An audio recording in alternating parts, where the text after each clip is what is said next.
ஒரு 10-15 நிமிஷம் கொதிக்க விட்டு எடுத்துக்கோங்க. ஏன்னா வந்து அப்போ பிக்கிறதுக்கு ஈஸியாக இருக்கும் நத்தை. அதையே வந்து நம்ம அப்படியே பிச்சு எடுத்திங்கன்னா உள்ள இருக்கிற நத்தை வெளியே வராது. அதுக்காக தான்.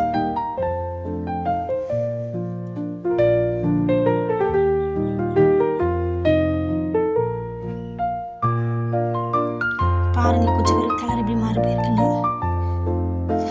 ஆற விட்டுட்டு ஒரு குச்சி வச்சு குத்தி அந்த நத்தி எடுத்திங்கன்னா உள்ள இருக்கிற நத்தை அப்படி வெளியே வந்துடும். ஈஸியாகவும் இருக்கு எடுக்கிறதுக்கு.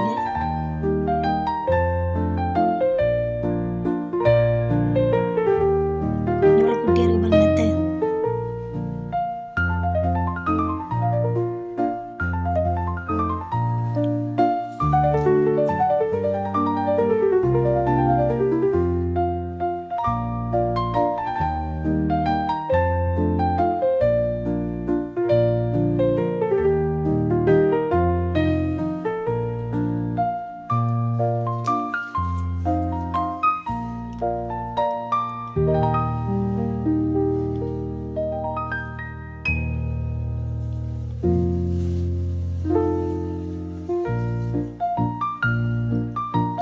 உப்பு போட்டு நல்லா பிசைஞ்சு கழுவி எடுத்துக்கோங்க.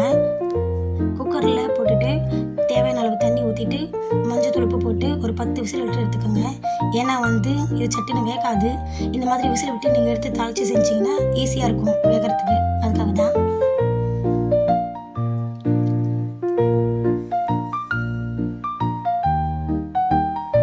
ஒரு கடாயில் எண்ணெய் ஊற்றிக்கோங்க.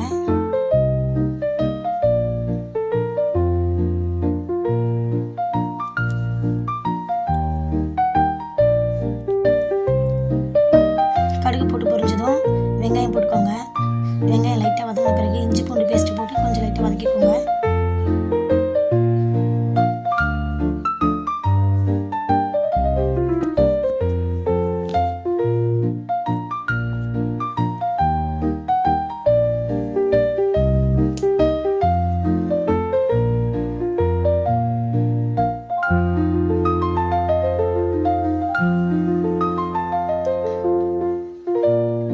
தக்காளி சேர்த்து வதக்கிக்கோங்க. கொத்தமல்லி கருவேப்பிலை கொஞ்சம் போட்டு நல்லா வதக்கிக்கோங்க.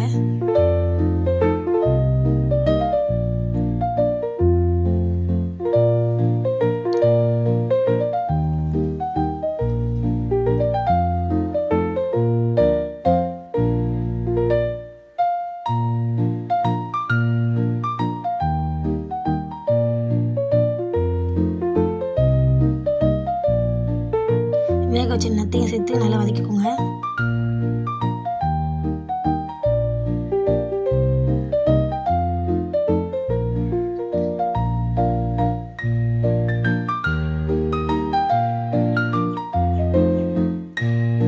மிளகாய்த்தூள், உப்பு, மிளகுத்தூள் சேர்த்து தண்ணி தேவையான சேர்த்து நல்லா கலந்துட்டு மூடி வச்சுட்டு ஒரு 5 நிமிஷம் கழிச்சு மறுபடியும் நல்லா கலந்து விட்டுருங்க.